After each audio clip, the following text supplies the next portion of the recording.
Assalamualaikum. Welcome to English Seekers 9. Please like, share and subscribe this channel. Thank you so much for choosing my video. इस video में हम लोग text और discourse के difference को देखेंगे, क्योंकि हम लोग इन दोनों टर्म्स को सिमिलर ही लेते हैं बट डिफरेंस होता है.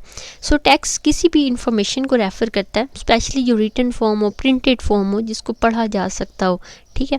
एंड जो टेक्स्ट है वो किसी एजेंट को स्पेसिफाई नहीं करता. एजेंट जो ग्रामर में एजेंट होता है, सेमेंटिक्स में आप कह लें, वो सब्जेक्ट होता है, यानी कि काम करने वाले को एजेंट कहते हैं in the field of semantics. तो वो कहते हैं कि जी एजेंट का इसमें कोई डायरेक्ट इम्पैक्ट नहीं होता रीडर पर. फॉर एग्जांपल राइटर कोई भी हो, अब आप कितनी कोटेशंस पढ़ते हैं, कितनी पोस्ट पढ़ते हैं, तो आपका राइटर जो उसने लिखा है वो एजेंट, उससे आपका कोई कंसर्न नहीं होता, आप बस वो पढ़ रहे होते हैं, वो एज ए टेक्स्ट होता है. इन शॉर्ट एक टेक्स्ट अपने एजेंट को भी स्पेसिफाई नहीं करता, मतलब वो नहीं बताता कि ये इसने ही लिखा है, कोई भी लिख सकता है. So a text is necessarily non interactive. Means जो टेक्स्ट है वो कन्वर्सेशन, कम्युनिकेशन या डायलॉग्स के थ्रू ना हो, मतलब एक टेक्स्ट फॉर्म में हो कि वन साइडेड स्टोरी चल रही है, कॉन्सेप्ट चल रहा है, एक बात चल रही है, तो इंटरेक्टिव ना हो. फॉर एग्जाम्पल टेक्स्ट की एग्जाम्पल हम लोग टेक्स्ट बुक भी ले सकते हैं. कोई भी ऐसे हो, प्रेस रिलीज़ हो, जहाँ पर इंफॉर्मेशन मेयरली कन्वे की जा रही, रिपोर्टेड की जा रही है विद और विदाउट एन एजेंट. मतलब ऐसा भी हो सकता है कि स्पेसिफिक एजेंट की बात की जा रही हो कि उसने ऐसा कर दिया, या ये उसने ऐसा कहा, या उसका ये बयान है. So like that. And text में जो भी इंफॉर्मेशन प्रेजेंट की जाती है वो नॉन इंटरेक्टिव होती है, as I told you earlier. और वो किसी कन्वर्सेशनल स्पीच को इंडिकेट नहीं कर रही होती कि दो लोग बात कर रहे हैं या कन्वर्सेशन हो रही है.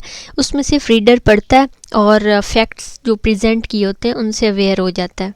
एंड लिंग्विस्टिक ग्रॉसरी टर्म में जो टेक्स्ट की डेफिनेशन है, that is a sequence of paragraphs that represent N extended unit of speech.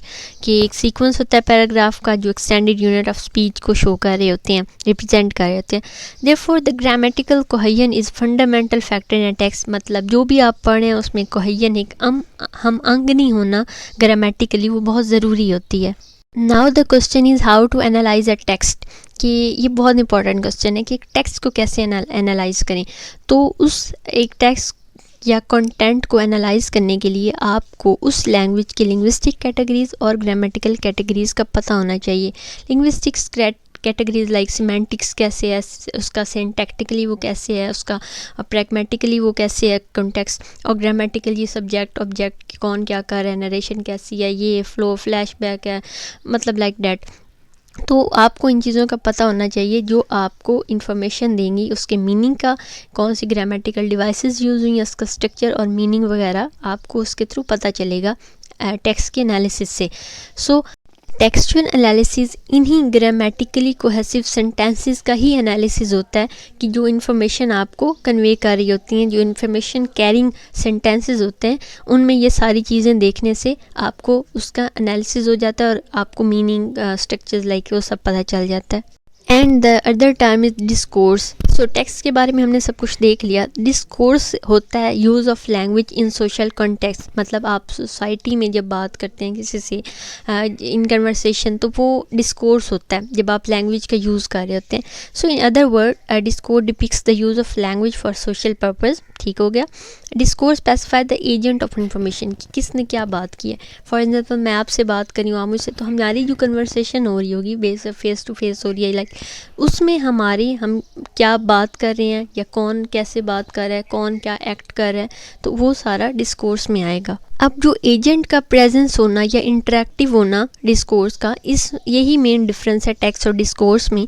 हमने टेक्स्ट में देखा कि इंटरेक्टिव नहीं होना चाहिए, लेकिन डिस्कोर्स ज़रूरी होता है कि इंटरेक्टिव हो, जिसका ये मतलब है कि कोई ना कोई एजेंट, कोई ना कोई सब्जेक्ट काम करने वाला होना चाहिए जो मीनिंग या इन्फॉर्मेशन कन्वे कर रहा है डिस्कोर्स में. So interactive qualities a primary requirement in discourse, कि ये मेजर और बेसिक रिक्वायरमेंट है कि इंटरेक्टिव होना चाहिए. So in other word existence of agent to the information defines what discourse mean. यानी कि एजेंट ही बताएगा कि डिस्कोर्स का मतलब क्या है, या वो क्या बात कन्वे करें या किस तरह कन्वे करें. तो एजेंट का होना और इंटरेक्टिव होना डिस्कोर्स की प्राइमरी जो है ना रिक्वायरमेंट्स हैं.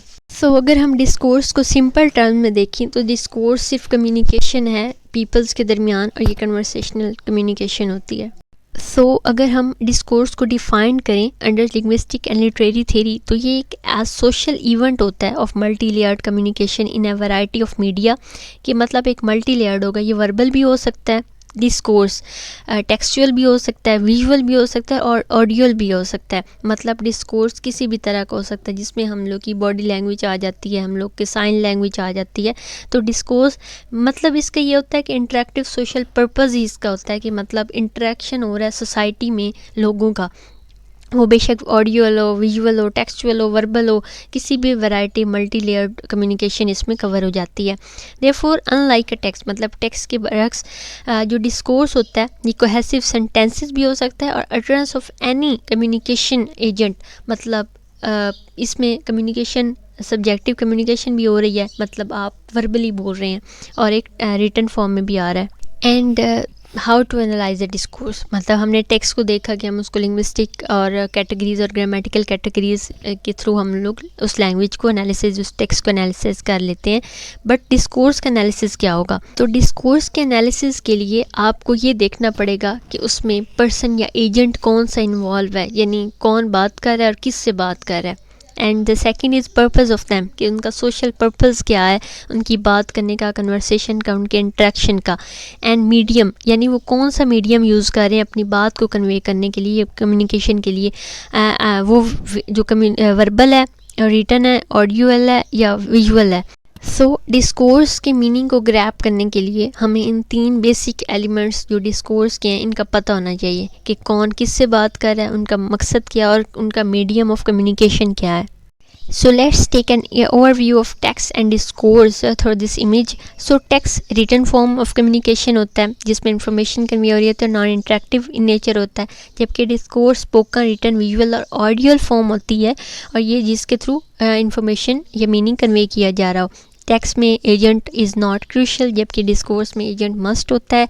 टेक्स्ट में जो नॉन इंटरेक्टिव होता है इन नेचर और डिस्कोर्स इंटरेक्टिव इन नेचर होता है। टेक्स्ट में ग्रामेटिकल कोहेजन और स्ट्रक्चर ऑफ सेंटेंसेस को हम एनालाइज करते हैं, जबकि डिस्कोर्स में हम 3 बेसिक एलिमेंट्स लाइक कौन किससे बात कर रहा है एंड सोशल पर्पस क्या है और मीडियम कौन सा यूज़ हुआ है।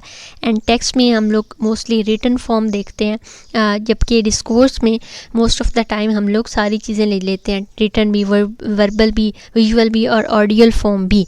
सो टेक्स्ट लाइक एग्जांपल है press report, street science, documents etc। And discourse की एग्जांपल डायलॉग्स हो गया, कन्वर्सेशन हो गया, interaction in audio visual programme. So these are the main difference between text and discourse. Hopefully difference clear हो गया होगा। Thank you so much for watching. अपना feedback comment section में ज़रूर दें, कोई क्वेश्चन है, कोई सजेशंस है, all are most welcome. Thank you again.